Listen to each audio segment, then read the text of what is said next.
حضرت آدم علیہ السلام کی سنت ہے. حضرت آدم علیہ السلام نے 21 مرتبہ درود شریف پڑھا، حوا آدم کی ہو گئی.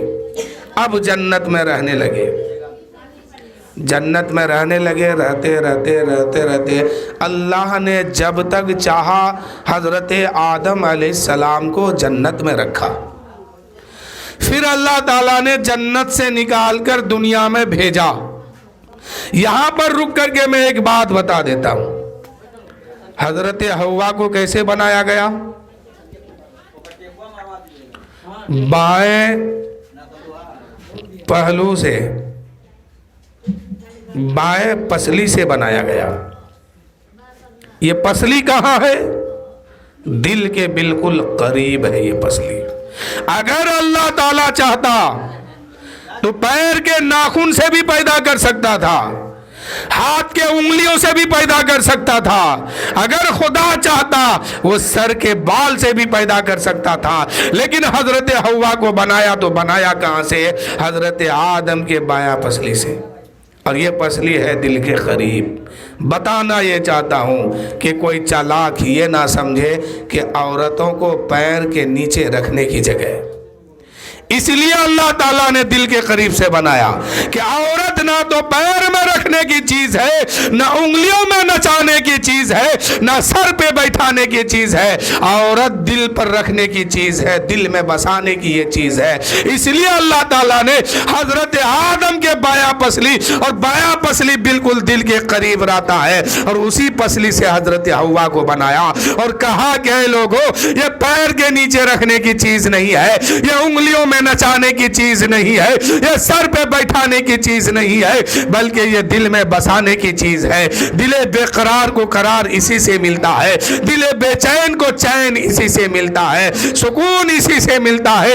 اب سمجھ گئے کہ عورت دل میں رکھنے کی چیز ہے، یہ نچانے کی چیز نہیں ہے، یہ بے پردہ کرنے کی چیز نہیں ہے، یہ سر پہ بیٹھانے کی بھی چیز نہیں ہے، یہ پیر پر رکھنے کی چیز نہیں ہے، بلکہ اللہ نے ان کو وہ مقام عطا فرمایا ہے کہ جب پیدا ہوتی ہے اللہ رحمت بنا کر کے بھیجتا ہے، اور جب ماں بنتی ہے تو اسی کے قدم کے نیچے اس کے بچے کی جنت کو عطا کر دیتا ہے.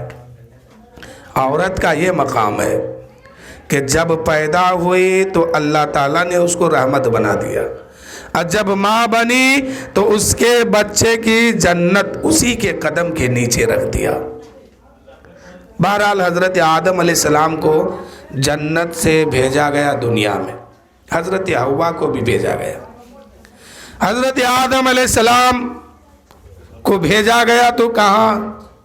حضرت ماں حوا کو بھیجا گیا تو کہاں؟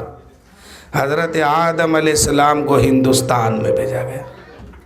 ڈائریکٹ ہندوستان آئے. اس وقت ہندوستان نہیں تھا، بلکہ پوری دنیا ایک ہی تھی. بعد میں بٹورا ہوتے ہوتے لیکن وہ جگہ ہندوستان میں ہے. حضرت آدم علیہ السلام ہندوستان میں تشریف لائے، اور حضرت ماں حوا جدہ میں تشریف لائے. کچھ دن کے بعد جب توبہ قبول ہوئی تو حضرت آدم نے کہا کہ میں جنت میں اکیلے نہیں تھا، میری بیوی بھی تو تھی، چلو ان کو ڈھونڈتا ہوں کہ کہاں ہے. حضرت آدم ڈھونڈنا شروع کیے ہیں. اب دیکھیے بیوی سے محبت کیسے کرنی چاہیے. حضرت آدم کا طریقہ دیکھیے، اپنی بیوی ماں حوا کو ڈھونڈ رہی ہے، حضرت آدم حوا کو ڈھونڈ رہے ہیں، اپنی بیوی کو ڈھونڈ رہے ہیں. ڈھونڈتے ڈھونڈتے کہاں پہنچے؟ پورے ہندوستان کا چکر لگا لیے، حضرت حوا نہ ملی. پہنچ گئے کہاں؟ عرب کے ملک میں. حضرت آدم ڈھونڈتے ڈھونڈتے مقام منی میں عرفات کے میدان میں پہنچ گئے. وہاں ایک خوبصورت عورت ملی. اس عورت نے آدم کا چہرہ دیکھی، آدم نے ان کا چہرہ دیکھا. دونوں آپس میں پہچان لیے، اور پہچاننے کے بعد دونوں جو ہے ملے. بات اب یہاں سنیے، اگر بیوی کہیں چلی جائے اور ملے تو اس کو ڈانٹنا مت، نہ ملے تو اس کو ڈھونڈنا تلاش کرنا. اگر کوئی کہے کہ کیا کر رہے ہو تو کہنا کہ میں اپنی بیوی کو تلاش کرنا ہوں. یعنی آدم علیہ السلام کی سنت ہے بیوی کو تلاش کرنا. آدم علیہ السلام کی سنت ہے بیوی سے محبت کرنا. آدم علیہ السلام کی سنت ہے بیوی سے محبت کرنا. اب پتہ چل گیا کہ عشق جو ہے عورت کو ملے گا, محبت عورت کو ملے گی, اور حکومت جو ہے مرد کو ملے گا. لیکن آج کے دور میں یہ معاملہ الٹا ہو گیا ہے, اس لیے لوگ بے چین اور بے قرار ہو گئے. جب تک حکومت مرد کے ہاتھ میں ہے تب تک وہ گھر ٹھیک ہے. جس دن حکومت عورت کے ہاتھ میں جاتی ہے پھر وہ گھر برباد ہو جاتا ہے. یعنی عورت اور مرد میں فرق یہ ہے کہ وہ محبت اور عزت اور عظمت کی چیز ہے. وہ اب اس کو اگر حکومت دے دیجئے گا تو معاملہ تو بگڑے گا. بھائی بھائی میں لڑائی لگوائے گا, بھائی بھائی میں لڑائی کروا دے گی, رشتہ دار میں لڑائی کروا دے گی. اس لیے کہ اس کو کم عقل والا بتایا گیا ہے. زیادہ عقل جو ہے وہ مرد کے پاس ہے. اس لیے حکومت ان کے ہاتھ میں دی گئی ہے اور عزت اور شہرت, رتبہ اور محبت اور عشق اس کے ہاتھ میں دی گئی ہے. تو نکاح کرنا کیا ہے؟ سنت ہے یہ, اور سنت کو سنت ہی سمجھ کے کیا جائے. اذان ہو رہی ہے.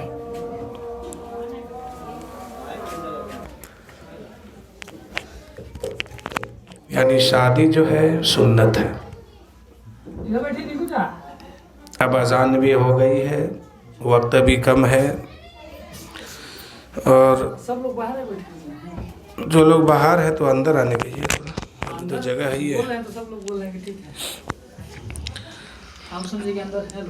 کہ خواب غفلت میں سوئے ہوئے مومنو, عیش و عشرت بڑھانے سے کیا فائدہ. خواب غفلت میں سوئے ہوئے مومنو, عیش و عشرت بڑھانے سے کیا فائدہ. آنکھ کھولو اٹھو یاد رب کو کرو, آنکھ کھولو اٹھو یاد رب کو کرو. عمر یوں ہی گنوانے سے کیا فائدہ. خواب غفلت میں سوئے ہوئے مومنو, عیش و عشرت بڑھانے سے کیا فائدہ. اللہ تعالیٰ نے انسان کو کیوں پیدا کیا جانتے ہیں؟ یوں تو اس نے جو بھی بنایا سب میں حکمت ہے, لیکن اللہ نے انسان اور جنات کو کس لیے بنایا؟ صرف اپنی عبادت کے لیے. قرآن میں خلاصہ بیان ہے, وَمَا خَلَقْتُ الْجِنَّ وَالْإِنسَ إِلَّا لِيَعْبُدُونَ. ہم نے انسان اور جنات کو اپنی عبادت کے لیے بنایا اور پیدا کیا. پیدا کرنے کا لفظ ہے اس میں. اور جب قیامت کا دن آئے گا تو اللہ تعالیٰ سب سے پہلے جو حساب لے گا وہ کیا لے گا؟ کہ نماز کتنی پڑھ کے آیا. یہ حساب صرف گھر کا بوڑھا یا بڑھیا سے نہیں, ہر آدمی سے ہوگا. حد بلوغیت جس نے پایا اور موت کی آخری سانس تک ہر مسلمان عاقل و بالغ مرد اور عورت پر نماز فرض ہے. آپ ذرا سوچیں اور دیکھیے کہ آپ کے برادری میں, ان کے برادری میں, ان کے گھر میں, ان کے گھر میں کتنے لوگ اللہ کو سجدہ کرنے والا ہے.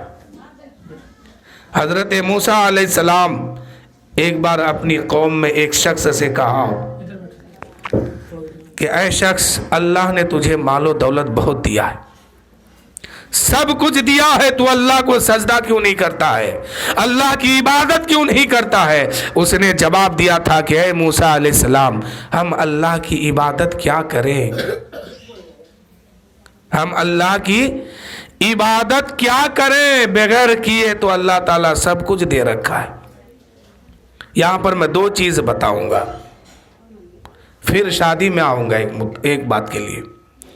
اس نے کہا کہ میں سجدہ رب کو نہیں کرتا ہوں، اللہ پھر بھی دے کے رکھا ہے. مال و دولت میں برکت ہے، گھر بار میں برکت ہے، کھیت کھریان میں برکت ہے، آل اولاد میں برکت ہے، ہم عبادت کیا کریں؟ تو حضرت موسیٰ علیہ السلام اسی بات کو لے کر کے کوہ طور پر چلے گئے. جا کے اللہ سے عرض کی مالک و مولا، میری قوم میں، میری امت میں ایک شخص ہے جس کو تو نے بہت مال و دولت دے کے رکھا ہے.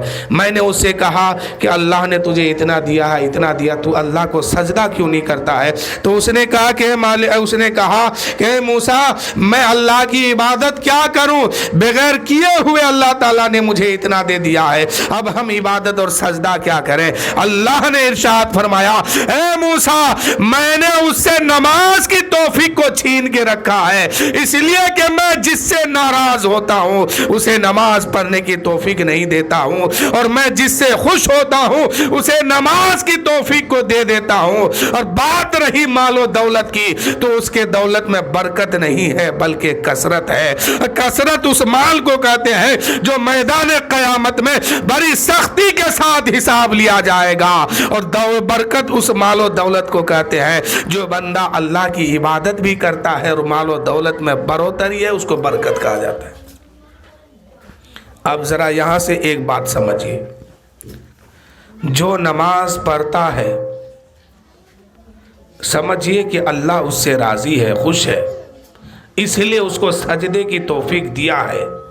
جو نہیں پڑھتے ہیں اپنے دل میں سوچئے کہ کون ایسی غلطی ہے میرے اندر، کون ایسی غلطی ہے میرے گھر کے اندر جو آج ہماری مائیں بے نمازی ہے، ہماری بہن بے نمازی ہے، ہمارے گھر کی عورتیں بے نمازی ہے، ہمارے گھر کے مرد بے نمازی ہے. کہیں نہ کہیں کوئی نہ کوئی غلطی ضرور ملے گی، ڈھونڈا کیجئے.